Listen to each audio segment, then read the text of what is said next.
Hi friends, പുതിയൊരു വീഡിയോയിലേക്ക് സ്വാഗതം. ഇന്നത്തെ വീഡിയോ സ്മാർട്ട് ഫോണുകളെ കുറിച്ചാണ്.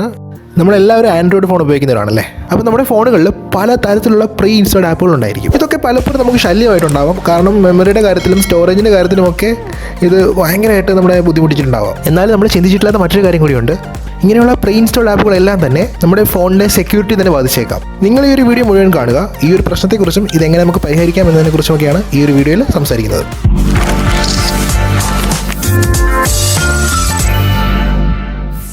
ഇന്ന് വിപണിയിൽ വളരെ വില കുറവിൽ ഒരുപാട് ഫീച്ചേഴ്സുള്ള സ്മാർട്ട് ഫോണുകൾ നമുക്ക് ലഭിക്കാറുണ്ടല്ലേ. എന്നാൽ ഇവർ ഇത്ര വില കുറച്ച് എങ്ങനെയാണ് സ്മാർട്ട് ഫോണുകൾ വിൽക്കുന്നതെന്ന് ആലോചിച്ചിട്ടുണ്ടോ? മാനുഫാക്ചേഴ്സിന് ഇതിൽ നിന്ന് എന്താണ് ലാഭം കിട്ടുക? ഉദാഹരണത്തിന് നമുക്ക് ഷവോമിയുടെ സ്മാർട്ട് ഫോണുകൾ തന്നെ എടുക്കാം. അവരുടെ പ്രീ ഇൻസ്റ്റാൾഡ് ആപ്പുകളിൽ അവർ അഡ്വർടൈസ്മെൻറ്റ് നൽകാറുണ്ട്. നിങ്ങൾ ശ്രദ്ധിച്ചിട്ടുണ്ടായിരിക്കും. അങ്ങനെ അവർ ചെയ്യുന്നത് അവർക്ക് ഇതിൽ നിന്ന് എക്സ്ട്രാ ഇൻകം ഉണ്ടാക്കാൻ വേണ്ടിയിട്ടാണ്. എന്നാൽ അത് കൂടാതെ മറ്റ് പല മാനുഫാക്ചേഴ്സും ഉണ്ട്. അവരുടെ ഫോണിൽ ഒരുപാട് ആപ്ലിക്കേഷൻസ് പ്രീ ഇൻസ്റ്റാൾഡ് ആക്കിയിട്ട് യൂസേഴ്സിന് കൊടുക്കുന്നുണ്ട്. ഇതിലൂടെ ആപ്ലിക്കേഷനുകളുടെ കമ്പനികളിൽ നിന്ന് അവർക്ക് പൈസ കിട്ടും. ഇങ്ങനെയാണ് പല സ്മാർട്ട് ഫോണുകളും വളരെ ചീപ്പ് റേറ്റിൽ നമുക്ക് വിപണിയിൽ കിട്ടുന്നത്. എന്നാൽ കുറച്ച് ദിവസം മുന്നേ ഒരു സംഭവം ഉണ്ടായി. ഒരു സെക്യൂരിറ്റി റിസർച്ച് കമ്പനി കുറേ ആപ്ലിക്കേഷൻസുകളെ സ്കാൻ ചെയ്യുകയുണ്ടായി.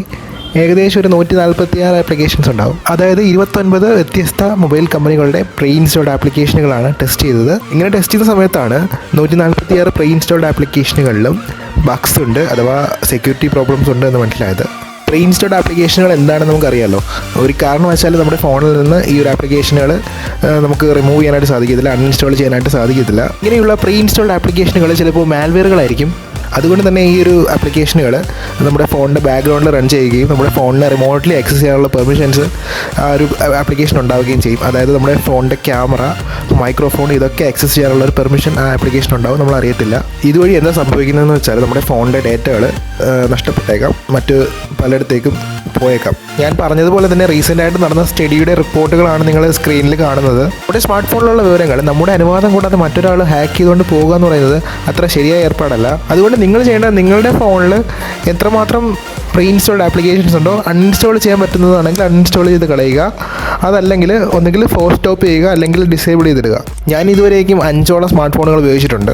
എൻ്റെ കയ്യിൽ ഒരു ഫോൺ കിട്ടിക്കഴിഞ്ഞാൽ ഞാൻ ആദ്യം ചെയ്യുന്നത് അതിലുള്ള പ്രീ ഇൻസ്റ്റാൾഡ് ആപ്ലിക്കേഷൻസ് അൺഇൻസ്റ്റാൾ ചെയ്ത് കളയാൻ പറ്റുന്നതാണെങ്കിൽ അൺഇൻസ്റ്റാൾ ചെയ്ത് കളയും, അല്ലെങ്കിൽ ഡിസേബിൾ ചെയ്തിടുകയാണ് ചെയ്യുന്നത്. നമുക്ക് ആവശ്യമുള്ള ആപ്ലിക്കേഷൻസ് മാത്രം ഫോണിൽ സൂക്ഷിക്കാൻ ശ്രമിക്കുക. ഇന്നത്തെ വീഡിയോയിൽ ഇത്രയേ ഉള്ളൂ. ഈ വീഡിയോ നിങ്ങൾക്ക് ഇഷ്ടപ്പെട്ടിട്ടുണ്ടെന്ന് കരുതുന്നു. ഇഷ്ടപ്പെട്ടിട്ടുണ്ടെങ്കിൽ തീർച്ചയായും വീഡിയോ ലൈക്ക് ചെയ്യുക. ഈ വിവരം മറ്റുള്ളവരിലേക്ക് ഉറപ്പായിട്ടും നിങ്ങൾ ഷെയർ ചെയ്യണം. ഇതുപോലെ പ്രയോജനപ്രദമായ വീഡിയോസ് ഇനിയും ലഭിക്കുന്നതിനായിട്ട് താഴെ കാണുന്ന ചുവന്ന സബ്സ്ക്രൈബ് ബട്ടൺ ക്ലിക്ക് ചെയ്ത് ഈ വീഡിയോ ചാനൽ ഇപ്പോൾ തന്നെ സബ്സ്ക്രൈബ് ചെയ്യുക. നോട്ടിഫിക്കേഷൻ ലഭിക്കുന്നതിനായിട്ട് തൊട്ടടുത്തുള്ള ബെൽ ഐക്കൺ കൂടി അമർത്തിയേക്കുക. ഇതിലും നല്ല അറിവുകളുമായി മറ്റൊരു വീഡിയോയിൽ കാണാമെന്ന പ്രതീക്ഷയോടെ സൈനിങ് ഓഫ്, അബിൻ.